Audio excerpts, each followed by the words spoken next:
You know that feeling when you're driving and you see something so reckless it just sticks with you for the rest of the day? Well, imagine witnessing not one, but four of those moments in a single afternoon. One observer on India's National Highway 66 documented just that. So let's dive into this chronicle of chaos and see what it tells us about the razor-thin line between a normal commute and a total disaster. And this quote from the source material, wow, it just hits the nail on the head. We're not talking about simple mistakes here, a wrong turn or a little misjudgment. No, we're talking about a mindset where drivers treat public roads like a casino, placing bets with their lives and the lives of everyone around them. And get this, these gambits happened one right after another. Just look at this timeline. Four distinct, incredibly high-risk incidents, all within less than 3 hours.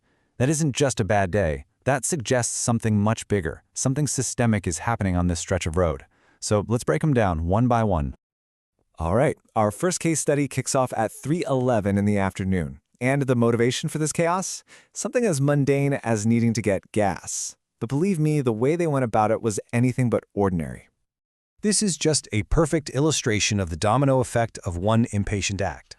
A motorcycle, with a helmetless passenger, mind you, makes what the witness called a dashing jump across multiple lanes of traffic.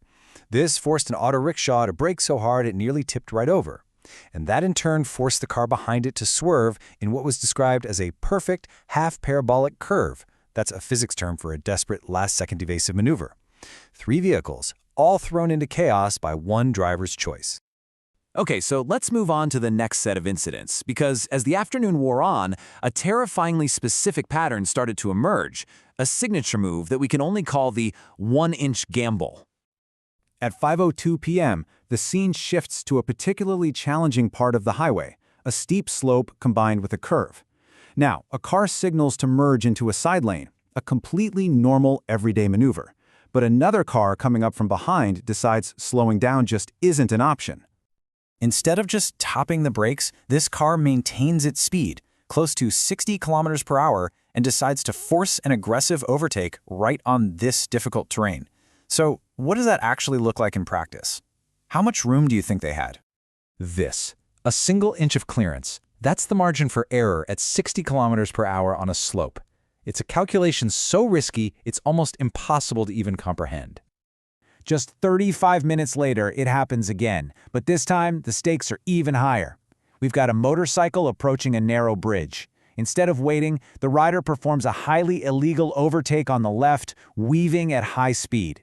The witness described the resulting near miss as being like knocking on heaven's door. And the space between the motorcycle's handlebars and the car's bumper? 1 inch. Again, you see, we're not just looking at random mistakes here. We're seeing a deliberate and terrifyingly dangerous technique. And for the grand finale, at 5:59 p.m., the whole dangerous show moved to a busy service road, bringing pedestrians right into the line of fire. Here, a motorcyclist tried to pass a car by squeezing through a tiny gap between the car and the curb, forcing another motorcyclist through that same gap with them. And here it is, the final gamble of the day. 1 inch of clearance from the car's bumper, 1 inch from the other motorcycle's handlebar. This time, 4 vehicles and several pedestrians were all part of a potential catastrophe, separated from disaster by this impossibly small margin. So, when you lay out all the evidence from this single afternoon, it becomes crystal clear. These are not just 4 separate stories of bad driving. They are data points, and they reveal a deadly, repeating pattern of behavior. So what are these common threads? Well, we see illegal high-speed overtakes. We see that signature 1-inch squeeze. We see a complete disregard for passenger safety with helmetless riders. And it's all tied together with excessive speed and constant aggressive lane weaving. This isn't random. It's a culture of recklessness, one that seems to thrive when consequences feel distant or, non-existent. Now, documenting the problem is one thing, but the source of our explainer doesn't just stop there. It asks the most important question. Faced with this kind of behavior, what can actually be done about it? It's a tough question, isn't it? When the problem isn't a lack of skill, but a willful disregard for safety, a belief that you can get away with it, how do you intervene effectively? The proposed answer isn't about more signs or awareness campaigns. It's about 3 simple but powerful actions. Consistent. It has to happen every day, not just during a special drive. Visible. Drivers have to see that the rules are being upheld.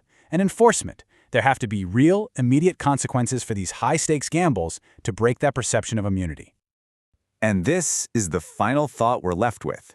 The buffer that keeps our roads from descending into complete chaos is shrinking. It's now being measured not in feet or car lengths, but in inches, and it relies entirely on the quick reflexes of other drivers to avoid the consequences. The crucial question is, what happens when those reflexes aren't quite fast enough?